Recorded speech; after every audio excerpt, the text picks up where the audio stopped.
sabendo da novidade? O Pix no Sicredi será uma nova forma de transferir, pagar e receber. Todo mundo pode usar? Sim, o Pix é para pessoas e empresas. Em quanto tempo o dinheiro cai na conta? Você faz transferências em 10 segundos e o dinheiro entra na hora. Rápido, hein? Já posso usar? A partir de novembro, você já poderá usar o Pix 24 horas por dia, 7 dias por semana. É associado ao Sicredi? Faça já seu cadastro no aplicativo Sicredi e fique pronto para usar o Pix. No Sicredi, a escolha é sempre sua. Somos apaixonados por cuidar de pessoas, acolher, oferecer conforto e dar atenção de forma humanizada é o nosso jeito de ser. Estamos a serviço da saúde e das vidas que cuidamos. Fazer todo mundo se sentir em casa é a nossa maior missão. Cada detalhe é pensado para oferecer o cuidado e o conforto que você merece. É por isso que o Hospital Unimed Erechim está de portas abertas para te atender. Nosso jeito de cuidar se faz presente em todos os ambientes do hospital. Aqui tem tudo o que você precisa para se recuperar e se sentir bem. A gente dá atenção à sua saúde enquanto você recebe todo o cuidado. Hospital Unimed, para você se sentir em casa.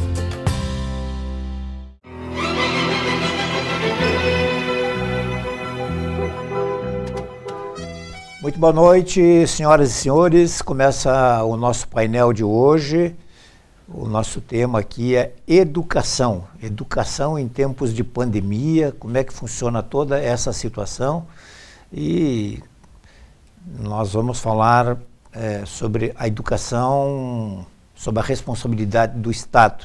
Então, a educação pública estadual, como é que está a educação nas escolas, já voltaram, não voltaram, como é que está indo, se é online, parte é online ou não, parte presencial. Nós vamos dar uma panorâmica, uma repassada, passar aí esse tema tão importante, que eu acho que todo mundo que está vendo aí deve ter um filho, um sobrinho, um vizinho, um amigo que estuda na escola pública. Nós estamos aqui em nome da Unimed Erechim, Unimed cuidar de você, esse é o plano. E Sicredi, traga a sua poupança para Sicredi e veja como é mais negócio poupar aqui. Sicredi, gente que coopera, cresce. Bom, para esclarecer e nos atualizar sobre esse tema, nós estamos recebendo a coordenadora, a titular da 15ª Coordenadoria Regional de Educação, né, 15ª CRE, a professora Juliane Bones, e também a coordenadora pedagógica, que é a professora Paola Baldiceira. Muito obrigado por abrir um espaço nos seus... Estavam trabalhando até na antessala aí, com os celulares, enfim, a coisa realmente não está fácil. Juliane, seja muito bem-vinda, boa noite. Boa noite, Ode, boa noite a todos que nos acompanham. É sempre um prazer muito grande para nós estarmos em contato com a comunidade e esse acesso, né, Ode, que você nos dá através desse canal é muito importante para nós. Então, nós abrimos sempre essa possibilidade, sim, na nossa agenda e estamos sempre à disposição para fazermos esse diálogo. Paola, mais uma vez, seja bem-vinda aqui. Boa noite, muito obrigado pelo convite. É um prazer estar aqui, até porque nós precisamos que os pais, os responsáveis, também compreendam muitas coisas e essa é a melhor maneira da gente atingi-los. Muito obrigada. Ok. O ano passado vocês estiveram aqui, né? Uhum. O que mudou de lá para cá? Mudou alguma coisa em termos de pandemia? Eu acho que só veio se agravando. Nós tivemos um período aí de certo alívio, depois voltou novamente, mas gostaria que desse uma panorâmica, que ficasse bem à vontade. Vocês podem conversar entre vocês duas, assim, para transmitir ao público como é que está sendo a gestão, né, nesse período tão complicado. Perfeito. A gestão nesse período, ela é desafiadora, né? É desafiador para cada ser humano hoje se manter bem, se manter vivo e se manter nas relações necessárias. E dessa forma é o processo que acontece na escola também. Então, o desafio da gestão da escola, da gestão da sala de aula, da gestão do próprio estudante nas suas atividades, da gestão da casa, dos pais, né, em ter a escola por vezes em casa, é desafiador porque nós, né, nossa geração não viveu antes um período pandêmico. E nós precisamos nos organizar para seguir adiante com isso, com o nosso processo educacional, né, alicerçado nas bases da saúde e da educação, e dessa forma nós vamos caminhando, né? Nós tivemos no ano passado, nesta época estávamos totalmente em ensino remoto, depois tivemos o ensino híbrido, né, a partir de outubro, constatando a possibilidade do presencial e do remoto, né, e a gente teve uma adesão muito baixa, e entendemos, né, no fechamento do ano passado. Mas ao iniciar este ano letivo, tínhamos a esperança de estarmos na sala de aula. No entanto, como vivemos através dos protocolos de saúde, nós precisamos manter ainda assim as atividades remotas. No tempo agora mais próximo, né, nós já estamos vivenciando o presencial.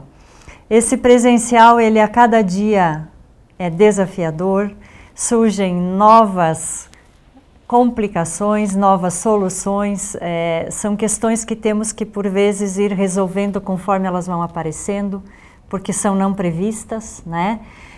A questão da proliferação do vírus nessa época em aumento, né, pelos dados de saúde sanitários, então a escola ela não está isolada do mundo, ela nunca esteve, né, e ela leva para dentro de si, da sua estrutura e do seu fazer pedagógico também estas situações que relevam a sociedade no geral.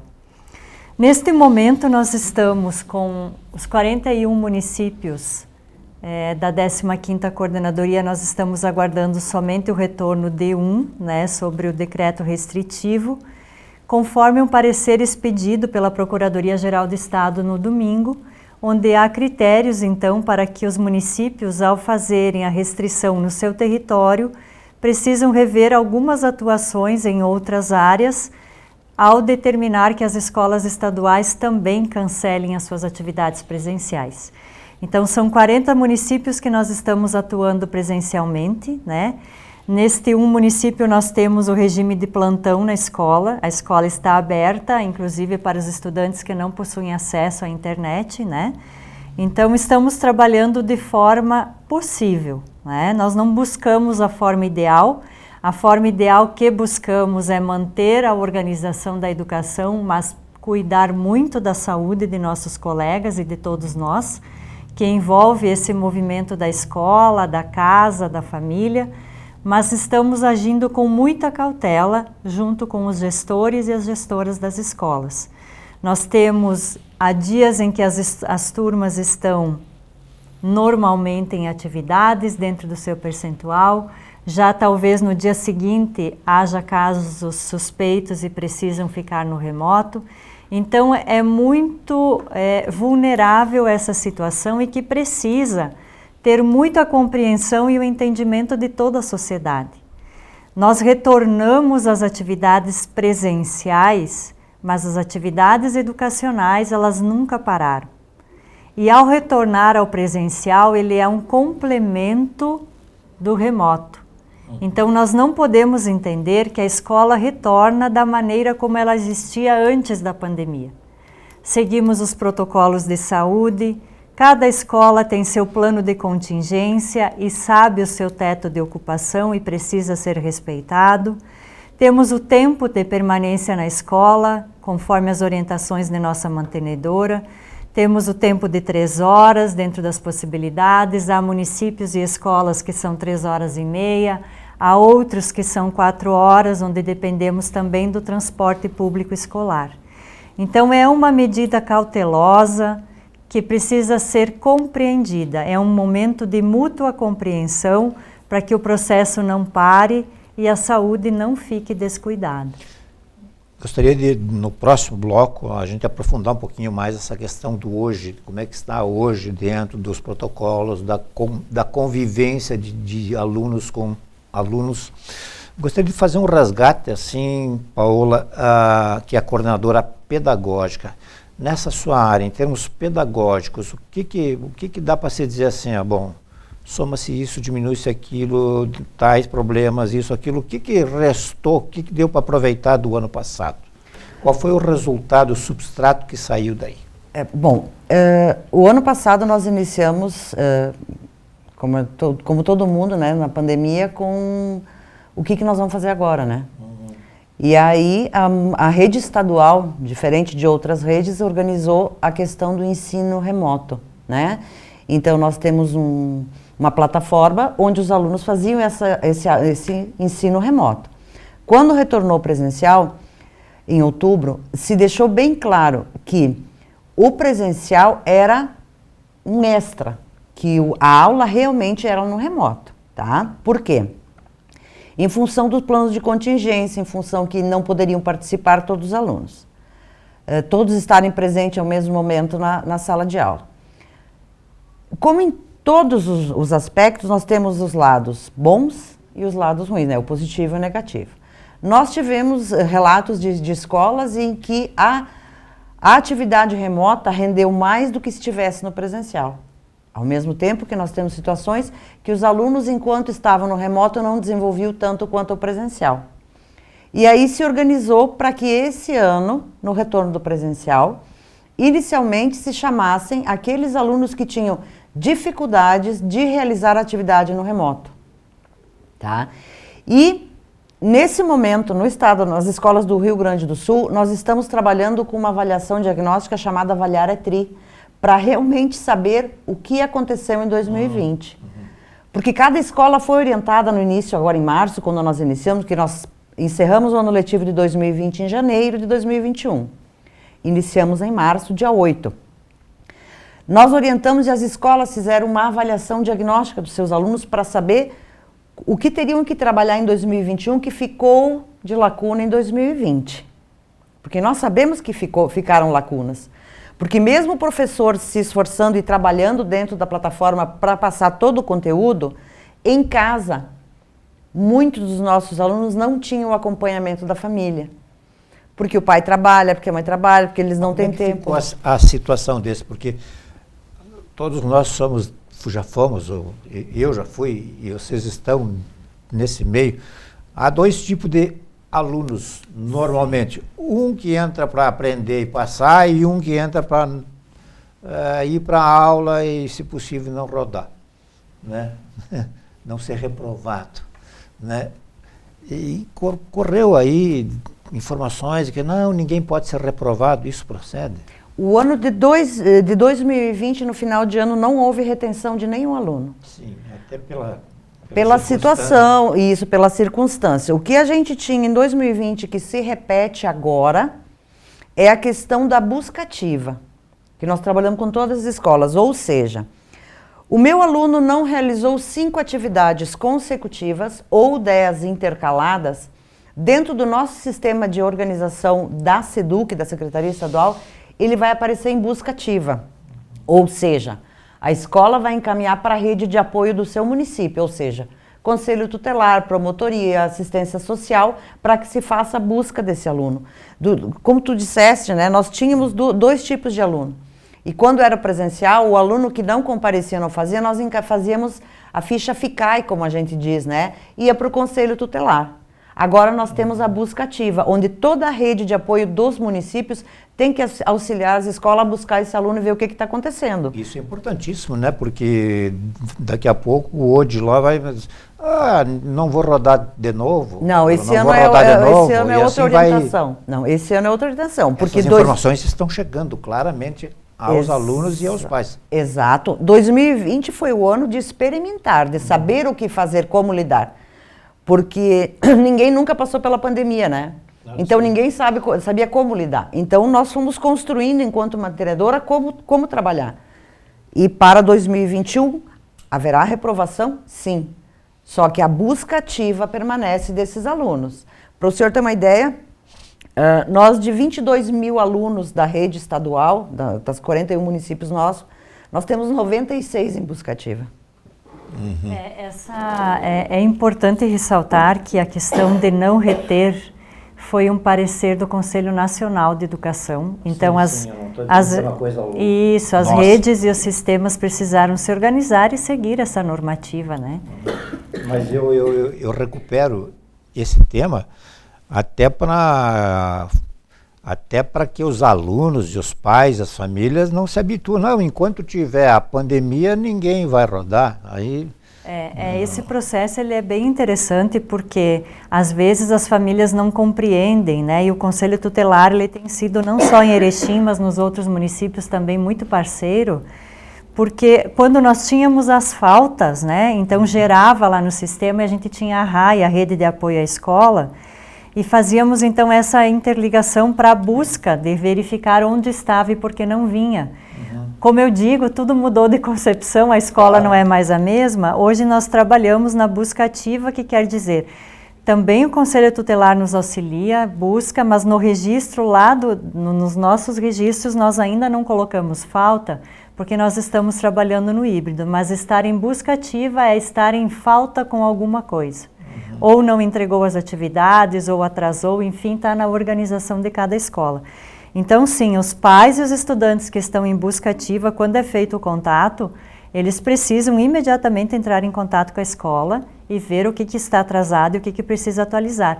Porque a busca ativa vai acarretar no final do ano, sim, na retenção no ano em que estiver. Nós temos aí, então, digamos, uma realidade, claro, está todo mundo sabendo que é uma realidade nova, mas que ela envolve mais ainda a participação dos pais. Com certeza. Eu acho que o grande legado da pandemia foi, para nós humanos, né, resgatarmos algumas coisas que estava perdida. Uma delas eu considero, eu pessoalmente, a professora Juliane, que é o andar da família junto com a escola e não deixar a escola fazer esse intuito da educação, né, do educar em si, mas que é um resgate que se relevou e agora a gente precisa aprender com isso. Por isso, quando eu falo que a educação, assim como muitas coisas que envolvem a educação, mudou de conceito, mudou mesmo. Hoje mesmo nós trabalhamos, nós professores, de onde nós estivermos, o senhor mesmo viu, nós trabalhamos antes de entrar aqui na sala. Então, tendo um acesso à internet, nós estamos interligados e nós estamos trabalhando. E assim é a sala de aula.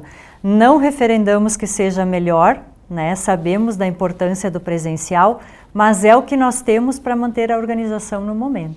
Coordenadora Juliane, o Estado deve ter, digamos, a Secretaria da Educação deve ter uma norma geral que vale para todo o Estado e tal, mas a pandemia, e eu imagino que essa norma tem as suas flexibilizações, a pandemia, digamos, ela pode ter uma certa intensidade lá em Bagé e uma outra intensidade aqui no norte, né? Cabe também às coordenadorias ou às escolas ou às direções irem lidando e passando essas informações? Sim, as normatizações da rede estadual, elas são feitas pelo Conselho Estadual de Educação. Sim. Então rege todas as redes, né? A nossa rede, as particulares e as estaduais, exceto as municipais, que é onde é o Conselho Municipal que vai fazer. O que vai mudar de uma coordenadoria ou de uma regional para outra, por exemplo, a fronteira com Erechim, que é o norte? É a particularidade de cada escola e de cada região. Então, diante de uma normativa, na fase prática, a escola vai elencar, atendendo a normativa, né? Mas vai elencar a metodologia para que isso aconteça. Então, é a autonomia que a escola tem de organização, não é a soberania. Não é soberano em tomar as decisões, mas tem autonomia de organizar diante daquilo que é apresentado.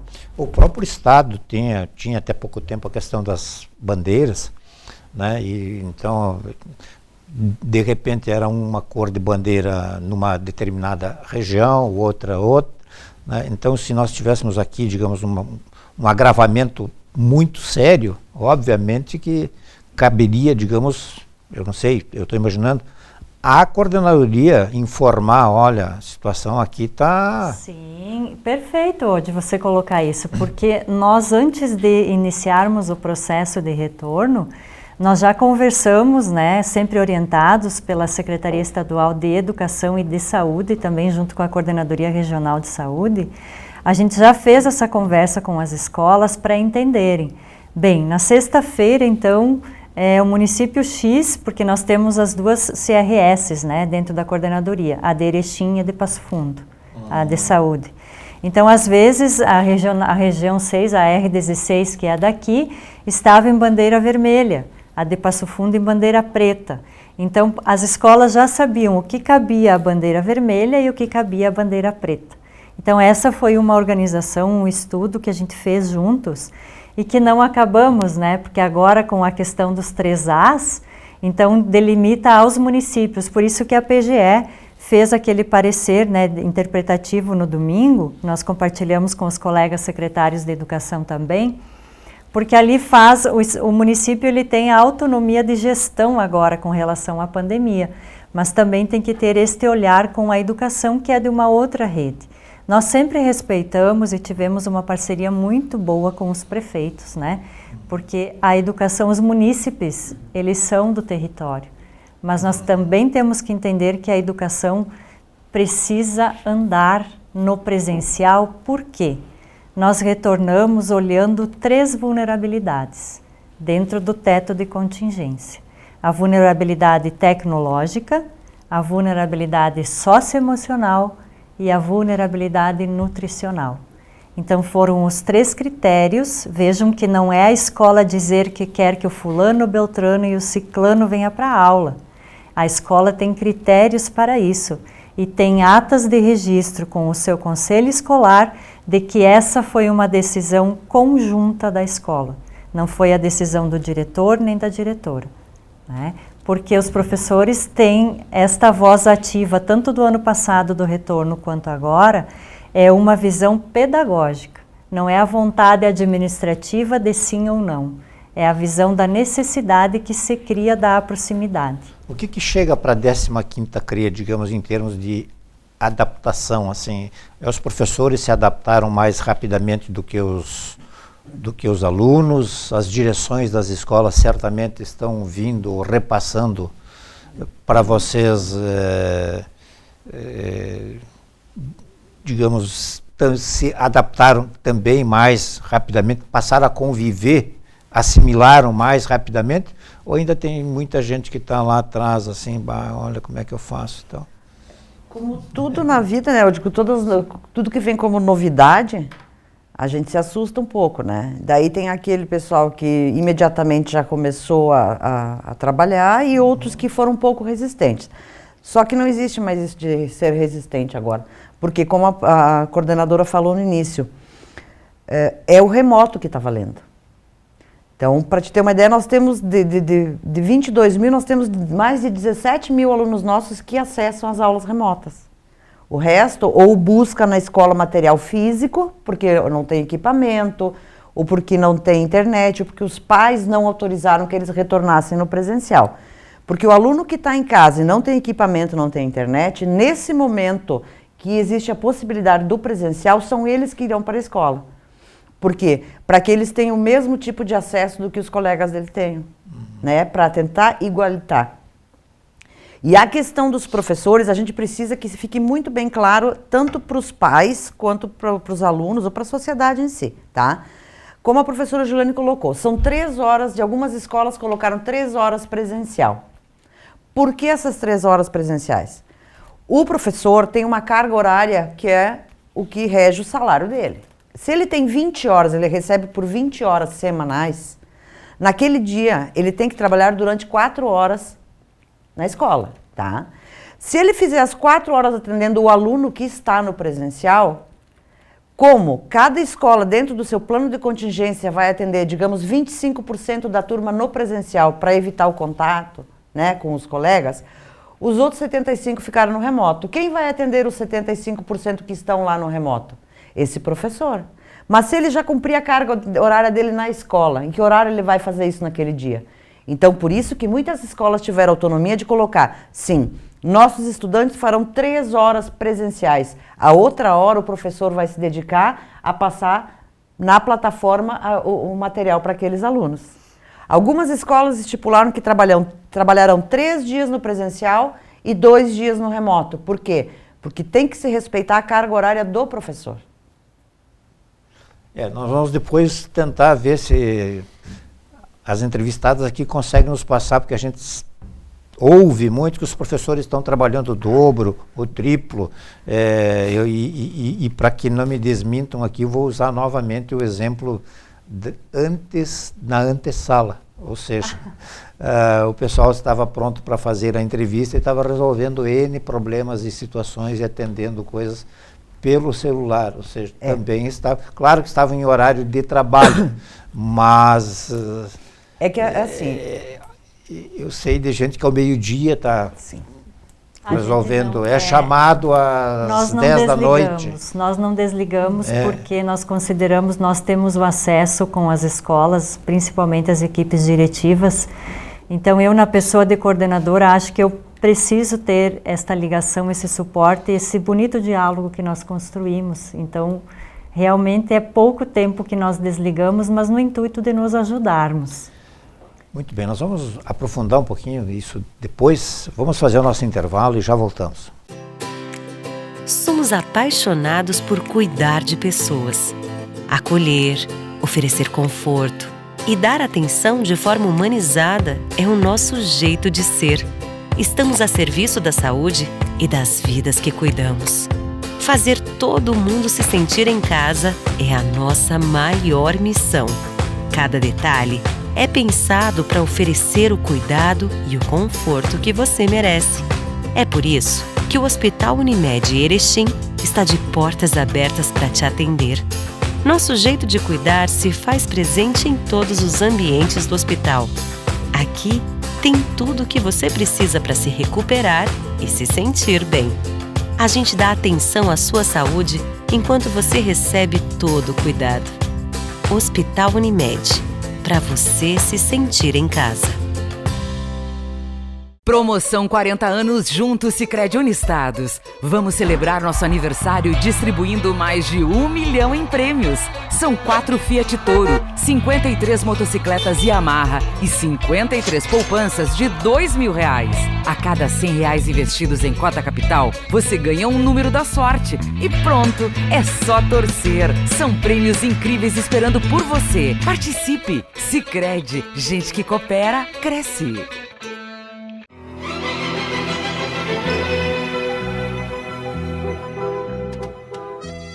Muito bem, nós estamos de volta então em nome da Unimed Erechim e também de Sicredi, falando hoje aqui sobre a retomada ou o início do ano letivo, melhor dizendo, da rede pública estadual, a 15ª Coordenadoria Regional de Educação abrange 41 cidades, dá para se dizer, né? Fora os distritos, 41 municípios, né? Acho que é uma das maiores. É a maior. Em número de municípios é a maior do estado. Bom, foi dito antes que as aulas começaram quando mesmo? 8. 8. Todas as escolas, ou um município, as escolas estão com as portas abertas? Sim, nós estamos administrativamente com as escolas abertas em atendimento à comunidade desde março. Em sistema de plantão, organizados conforme eram as bandeiras. Hoje nós temos todas as escolas em atividades, né, pedagógicas e administrativas. Pedagógicas que às vezes está no remoto e às vezes está no presencial, analisando os casos, os contatos, né, então tem turmas que estão indo normal, de repente precisam ficar uns dias em casa, isso é um processo que está sendo normal nas escolas. Quando nós tivemos o marco do retorno presencial, nós trabalhamos com premissas. Pois bem, nós vamos começar por onde? Então, nós pactuamos com nossos colegas gestores das escolas que tínhamos que fazer a organização das prioridades, os termos, né, olhar quem são e ao chegar ao grupo focal de quem era que retornaria, baseado nos critérios, fazer então a organização de ida dentro do plano de contingência. Então, o nosso foco nas premissas é o quê? a organização destas prioridades, estar atento ao presencial e ao remoto e estar atento à carga horária dos professores. É por isso que muitos pais, muitos responsáveis entram em contato conosco na coordenadoria, questionando algumas organizações das escolas. As escolas têm esta autonomia de organização cuidando disso, da carga horária do professor, cuidando do presencial e do remoto e cuidando dos protocolos de sanitização, ditados pela vigilância sanitária. Não tem faltado nada, material, coisa assim? Não, nós fizemos, a Secretaria de Educação fez uma compra centralizada no ano passado, nós levamos até final do ano para fazer as entregas de álcool em gel, álcool para limpeza, máscaras, todos os protocolos seguidos aí. Diante de ter os EPIs na escola, hoje há um levantamento de cada equipe gestora com o olhar voltado ao que precisa já começar para substituir a compra. Esta compra não será mais feita centralizada pela Secretaria de Educação. Ela será feita por cada escola que sabe do que precisa através do recurso da autonomia financeira. Então, esta organização está com a gestão da escola. Então, toda a organização de retorno é da escola, dentro das orientações passadas pela mantenedora, mas com a sua autonomia de organização. E tem dado certo, O que não tem dado, não é que não tem dado certo, o que tem gerado questionamentos é exatamente aquilo que já colocamos. A escola complementa com o presencial.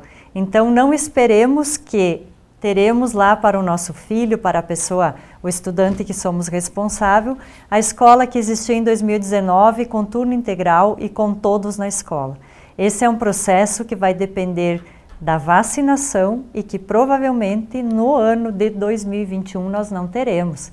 Então nós vamos seguir dessa forma. Se ficar mais críticos os casos, nós teremos que parar com as atividades, não é uma avaliação educacional. Nós seguiremos no remoto, o nosso calendário letivo, inclusive com as férias de julho, com os calendários, a organização dos feriados de cada escola já está aprovado.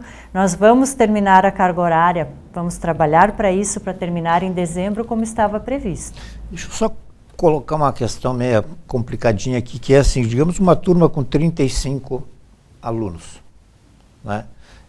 eu acho que é uma média, mais ou menos, 30. 30. Tá, 30.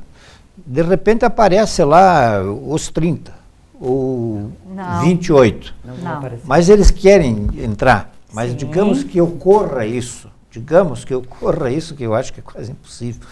Mas como é que funcionaria daí? Quem é que pode entrar e quem é que não pode entrar? É o plano de contingência da escola.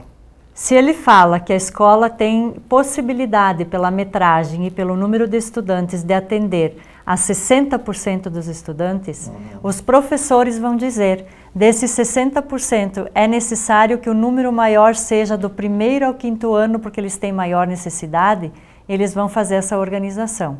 Nós estamos com todos os níveis e modalidades dentro dos percentuais indo para a escola, mas daqui a pouco, se a escola definir que os menores precisam ir mais seguido, são eles que vão, porque nós temos critérios para isso.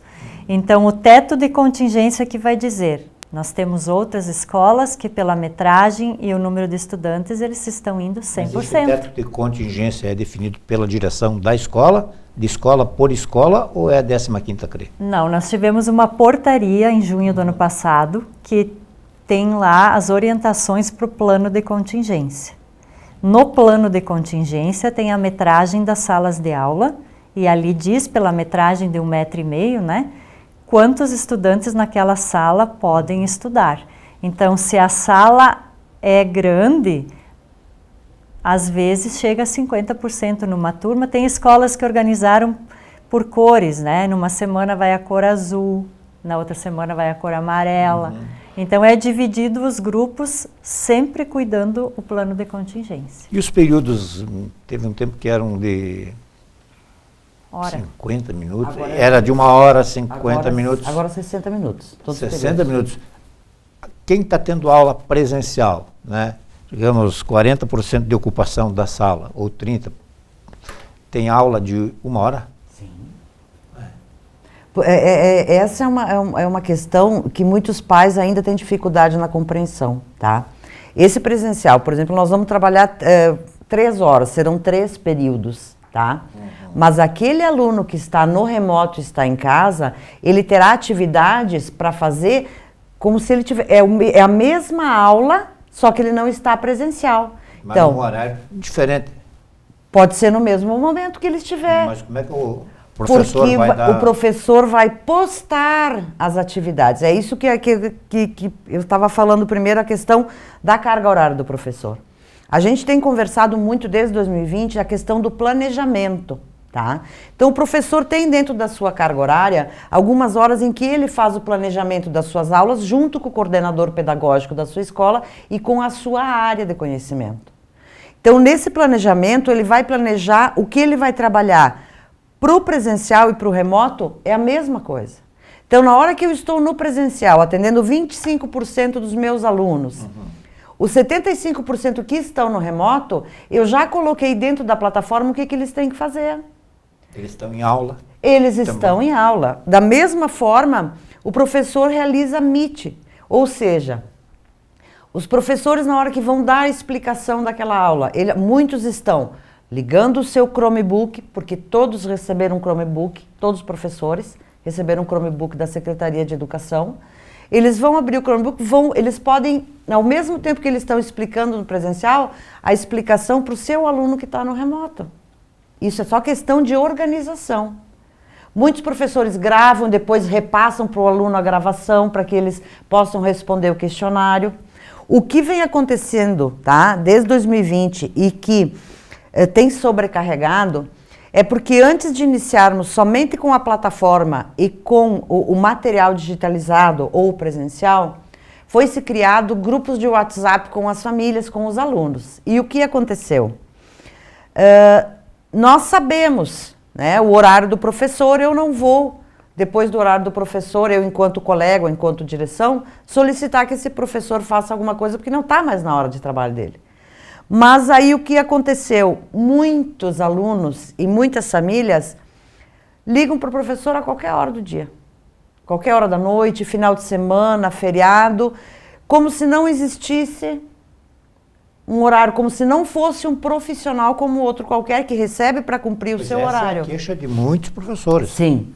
Tanto que a gente solicitou para que muitas escolas, para que não fizessem, que terminassem com isso, que deixassem grupos de WhatsApp somente com as famílias e as direções para encaminhamentos de avisos. Porque o que acontecia?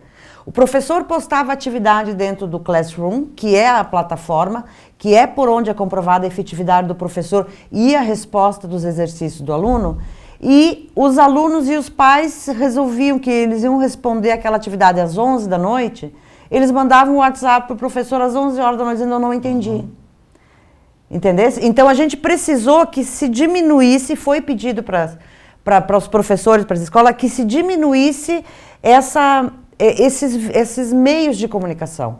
Fica a plataforma do Classroom para o professor e o aluno, o presencial, ou o professor deixa na escola o material físico para aquele aluno que não tem acesso e que os pais não concordem que ele volte para a escola para acessar. Então ele pega o material físico, faz e depois retorna. O professor não é mais obrigado, então, digamos, acho que nem antes era. Nunca foi, né? Fora da sua carga Nunca horária. foi, mas acontecia, né? Daqui um pouco porque tu tem cada um tem a sua vida. Com certeza. Tá, o professor já deu a sua aula, né?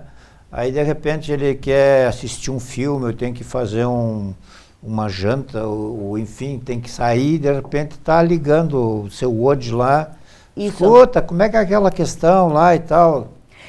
Isso é uma questão, é uma coisa que a gente se perguntou bastante. Não é obrigado a atender. Não, o professor tem a carga horária dele para cumprir. Só que nós temos aquela máxima que a gente sempre tem, tu fosse professor, né? Que a gente sai, cumpre a carga horária, a gente vai para casa e a gente fica pensando, mas como é que eu vou fazer a aula tal? Porque eu posso fazer diferente, e aí vou tentar conversar com o Joãozinho. A gente tem isso. Então nós temos muito professor que na preocupação de a sua aula, né, no outro dia, como é que ele vai fazer, ele passa do seu tempo de horário de planejamento. Opção do professor. Agora, não existe nenhuma profissão em que o pai ou o aluno possa ligar a qualquer hora, fim de semana, para questionar. Ninguém liga para um médico no final de semana ou à noite para dizer para o médico, olha, eu acho que a sua receita não estava boa, entendesse? Então nós precisamos da conscientização de toda a sociedade que o professor tem a carga horária de trabalho dele, ele vai dar a sua aula, ele tem um tempo para trabalhar com remoto, mas tem que ser respeitado a vida do professor. Ele não é só um professor, ele tem um CPF que é de professor, mas ele tem... Eu acho que essa situação hoje ela está mais normalizada. É um processo, mas... porque o ano passado, sim, foi tudo muito assustador. Como também para as famílias, por vezes, não entendiam muito bem o que o professor estava perguntando ou não estava muito claro. Hoje nós estamos mais aptos a isso. Tanto os professores estão com maior prática na plataforma, os pais já estão entendendo um pouco como funciona. Então, acredito, pelo que os diretores nos passam, que isso hoje já está normalizado, já se cultuou esta nova forma de estudar. Então já não há a sobrecarga, né, no entendimento deste chamamento. Mas isso que a Paola coloca é muito sério, porque a gente sabe que é um contexto, né, hoje. Então, às vezes o pai ia chegar e a mãe em casa ia conseguir de noite olhar o celular e ver. É uma situação.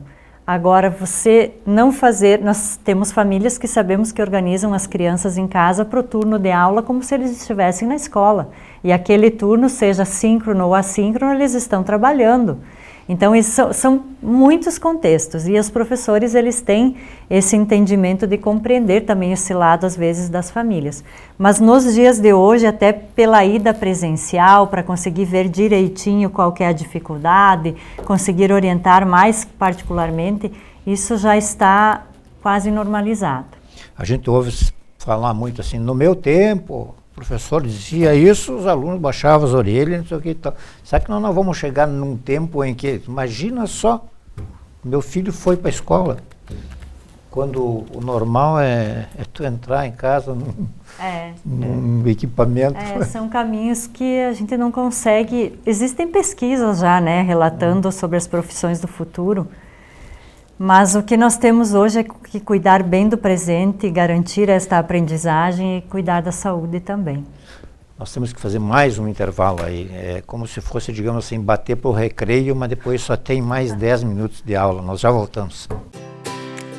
Somos apaixonados por cuidar de pessoas. Acolher, oferecer conforto e dar atenção de forma humanizada é o nosso jeito de ser. Estamos a serviço da saúde e das vidas que cuidamos. Fazer todo mundo se sentir em casa é a nossa maior missão. Cada detalhe é pensado para oferecer o cuidado e o conforto que você merece. É por isso que o Hospital Unimed Erechim está de portas abertas para te atender. Nosso jeito de cuidar se faz presente em todos os ambientes do hospital. Aqui tem tudo o que você precisa para se recuperar e se sentir bem. A gente dá atenção à sua saúde enquanto você recebe todo o cuidado. Hospital Unimed, para você se sentir em casa. Oi, gente, eu estou aqui nessa agência linda do Sicredi para te contar uma novidade. Estamos comemorando 40 anos. 40 anos de conquistas e resultados. E a Sicredi Unistados preparou um ano cheio de ações, especialmente para você, associado. E eu estou aqui com o presidente e os diretores da Sicredi Unistados e nós vamos falar sobre esse ano incrível da cooperativa. Elisandro, como é que foi essa jornada de 40 anos? Uma jornada de muito sucesso, de alguns desafios, mas que lá na época, 20 associados se reuniram e hoje somos mais de 105 mil associados, mais de 600 colaboradores que diariamente ajudam os associados a realizarem os seus sonhos, a desenvolver as comunidades, os municípios, seja no Rio Grande do Sul, em Santa Catarina e em Minas Gerais. Então estamos muito felizes em comemorar esse grande marco para a cooperativa nos seus 40 anos. E para isso, nós criamos uma grande campanha que a partir de hoje será entregue aos associados. Jaime, como será a campanha e de que forma o associado poderá participar? Então, a campanha será uma campanha de capitalização, onde todos os associados da cooperativa poderão participar e a cada R$100 que o associado aplica em cota capital, ele recebe o número da sorte e ele concorre ao sorteio. Serão 3 sorteios durante o ano, então são 53 prêmios de R$2.000, 53 prêmios de R$10.000 e mais 4 prêmios de R$100.000. Então todos os sorteios serão através da Loteria Federal e todos os associados poderão participar. Adelar, além da campanha, o que mais os associados podem aguardar aí em comemoração aos 40 anos da Sicredi Unistados? Estaremos realizando muitas ações, principalmente nas nossas agências, na nossa sede. Estaremos também iniciando a obra da nossa agência Agro, onde nasceu a nossa cooperativa. Como o Lisandro falou, os nossos primeiros 20 associados. Continuaremos trabalhando muito forte com as nossas comunidades, incentivando o seu crescimento, seu desenvolvimento. E também um programa especial da nossa cooperativa, investiremos muito forte também nas ações sociais. E, portanto, convidamos a todos os nossos associados que participem da campanha, comemorem conosco e desejamos boa sorte a todos vocês. Vem crescer com o Sicredi, fortaleça a sua cooperativa e ainda concorra a R$1 milhão em prêmios. Sicredi Unistados, 40 anos juntos.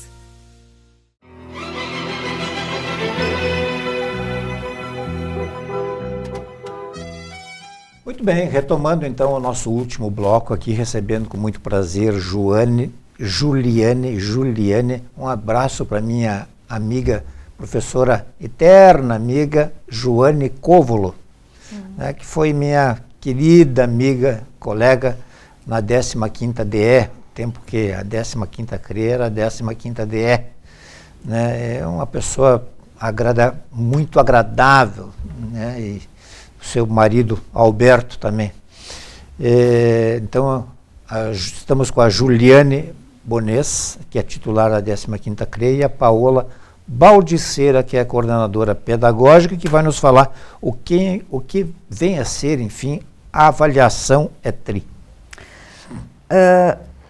O Avaliar ETRI é uma avaliação que está sendo realizada em todas as nossas escolas do estado, do 2º ano do ensino fundamental ao 3º ano do médio, provas de português e matemática. Iniciou-se dia 24 de abril e vai dia 11 de junho. Por que fazer uma avaliação nesse momento? Qual é a função e como é que está sendo organizada? Bom, as escolas podem fazer tanto de forma impressa quanto o aluno fazer dentro da plataforma. O que se precisa que o aluno e as famílias entendam? O que é avaliar ETRI? Nós precisamos saber a quantas anda a aprendizagem do meu aluno, desde o 2º ano até o 3º do médio. Baseado nas respostas que o aluno vai dar, nós vamos projetar o andamento do pedagógico de 2021. Então, um curto espaço de tempo para a realização das provas, o aluno vai ou presencial, fase impressa, ou na plataforma onde está disponibilizada. Os pais e o aluno têm que ter o entendimento que eles não estão sendo avaliados, eles não terão nota. A escola não está sendo avaliada, o professor não está sendo avaliado. Não vai ser ranqueado, como fazem, por exemplo, o SAEB, a escola tal tem a nota tal. Não. O que nós precisamos saber é quais os objetivos que nós temos, o que nós temos que desenvolver com esse meu aluno. Bom, o Ode lá no 2º aninho está com dificuldade da letrinha tal, virar para o professor da turma. Elaborado por quem? Por cada professor? Não, vem pronto. Vem pronto da SEDU, que é uma plataforma chamada CAED, de Minas Gerais. As provas já chegaram para os diretores, veio aporte financeiro para as escolas para fazerem a impressão das provas. Quem puder fazer via remota, faz via remota na plataforma. E virá para cada escola o nome do aluno, dizendo exatamente qual é a dificuldade dessa criança e onde é que o professor tem que trabalhar. Por isso que nós precisamos que as famílias e os alunos entendam da importância deles responderem realmente o que eles sabem. Não perguntar para o pai. Sem jeitinho brasileiro. Sem jeitinho brasileiro, porque se ele mentir nessa prova, vai passar o quê? Para a escola, para a SEDUC, que ele sabe tudo. Então não precisa trabalhar nada diferenciado com ele. O que tu colocar ali, ele é um gênio. Ele já está indo para... Há casos, como no meu, digamos, Os alunos sabem mais que o pai. Mas eu acho que está difícil alguém que não seja assim. Eu também, as minhas 2 filhas sabem muito mais do que eu, né? Mas então a gente tem que tomar cuidado para que seja realmente... Porque nós precisamos, baseado nisso, montar as estratégias para trabalhar. O norte para os... E isso para os projetos pedagógicos das escolas. É porque nós temos muito conceito de prova que nós não temos que olhar e daí dá vontade de olhar e daí dá vontade de compartilhar. Hoje já está disponível na plataforma e tem escolas que têm agendada para fazer dia 7, 8, 9.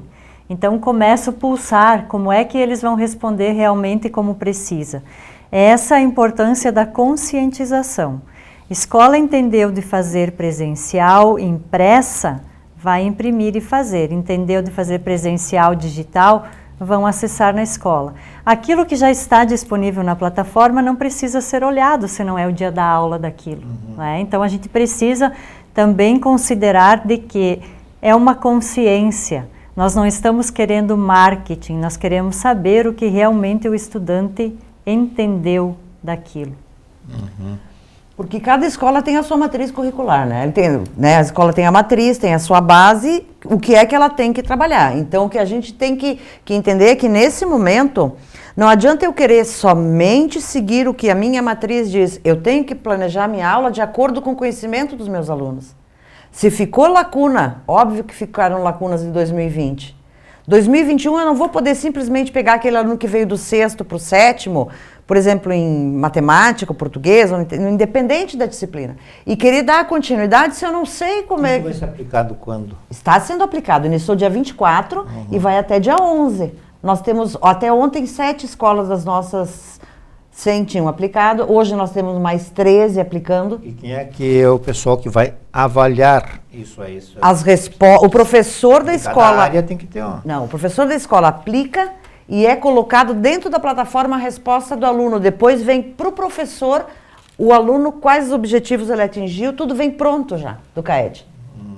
O professor só vai aplicar a prova e colocar a resposta dentro da plataforma. CAED é o quê? É a plataforma que foi contratada para realizar essa avaliação. Essa plataforma já corrige, então? É isso? Sim. É a plataforma que organiza, em palavras claras, as provas do IDEB. Isso. Por isso que nós estamos fazendo nesse momento matemática e português, porque são as disciplinas básicas do IDEB. O Estado conseguiu essa parceria, então é sem custo, por isso nós não fomos além disso, né? Mas isso está para cada escola que quiser fazer esse diagnóstico por testes, por componente curricular, isso é de cada escola também. Mas via Secretaria de Educação são esses 2 componentes, porque nós conseguimos, junto com essa plataforma, a elaboração. Então, no CAED já é frequente a elaboração de testes, e concederam então à rede estadual esse aporte para fazer nesse momento. Segundo do fundamental, 3º do médio. A diferença que tem das avaliações que não são diagnósticas é que elas têm outros critérios, número de estudantes por turmas, né? Essa aqui não, são todos os estudantes do 2º ao 3º ano, porque o retorno deste diagnóstico será por escola, por série, por estudante. Então, eu, professora de língua portuguesa, vou saber no meu 5º ano quais são as habilidades que eu preciso aprimorar, que eu preciso recuperar. Esse é o diagnóstico. E com quem também? E com quem? Mas como se trabalha no universo da turma, é difícil o professor trabalhar particular, mas pelo menos ele tem noção de quais são as dificuldades. Então, é um processo que vem a somar a avaliação feita pela escola nos primeiros meses, no primeiro mês de março, né? Olhar onde nós estamos e para onde nós vamos. Todas as estratégias de material, de planejamento, de formação dos professores da Secretaria Estadual de Educação vai estar baseado nesta avaliação diagnóstica. Os próximos cursos, os próximos materiais a serem disponibilizados. As próprias formações. Olha, assim, olhando de longe, à distância, assim, dá a impressão, assim, que a despeito de todo o esforço dos gestores e professores, a educação está mais ou menos como a pandemia. Não se sabe exatamente, assim, como é que vai terminar isso aí tudo. Não, a gente não perdeu o foco em momento algum, né? Nós temos os componentes, o plano da escola a ser seguido, cada escola não deixou isso. Nós só estamos trazendo novos ingredientes para realmente ficar no turno. Porque a situação mudou radicalmente.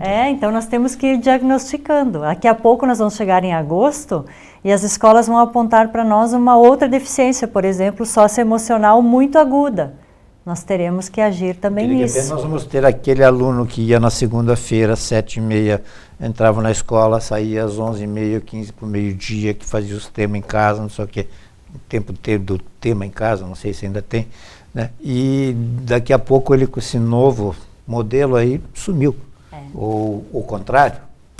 O que a gente tem que ter bem ciente é que nunca o professor da rede estadual, durante o ano de 2020, 2021, deixou de trabalhar. Em nenhum momento. Paola, muito obrigado por estar aqui. Eu acho que contribuiu bastante aí. Eu que agradeço. Fica à vontade aí, tem 1 minuto e meio ainda para dividirem. Eu acho que o aspecto fundamental de tudo que nós colocamos aqui é que nós não paramos de trabalhar, nós trabalhamos dentro das possibilidades e por vezes muito mais, e a gente é muito grato a cada colega, né, na sua função da escola. Nós todos somos componentes da rede estadual por opção nossa de profissão e de trabalho, né, e em cima dela nós fazemos a nossa realização pessoal também. Nós, 15ª, estamos sempre à disposição, temos a certeza da organização de cada escola, tanto para o presencial quanto para o remoto, carga horária de professor, e nesse processo dizer sempre que nós estamos juntos. A pandemia ela nos trouxe muitos aprendizados e muitas coisas que precisamos seguir, e a partir deles ampliar e construir de forma que o aprendizado não se perca, mas que a saúde também esteja em pauta. A gente não falou aqui se há casos de alunos, de professores com Covid, enfim, mas eu acho que isso é uma questão muito pontual. A gente tentou abranger mais a sistemática, enfim, né? Sim, nós temos sim, e cada município tem o seu regramento junto com a escola, e cada escola está tomando essas providências. Sim. Mais uma vez, Juliane, muito obrigado. Paola, muito obrigado. O espaço aqui está à disposição, quando vocês entenderem que de repente tem coisas tão importantes quanto foram ditas hoje aqui, por favor, contactem e vamos voltar ao tema. A todos aí de casa, muito obrigado, boa noite e até a próxima.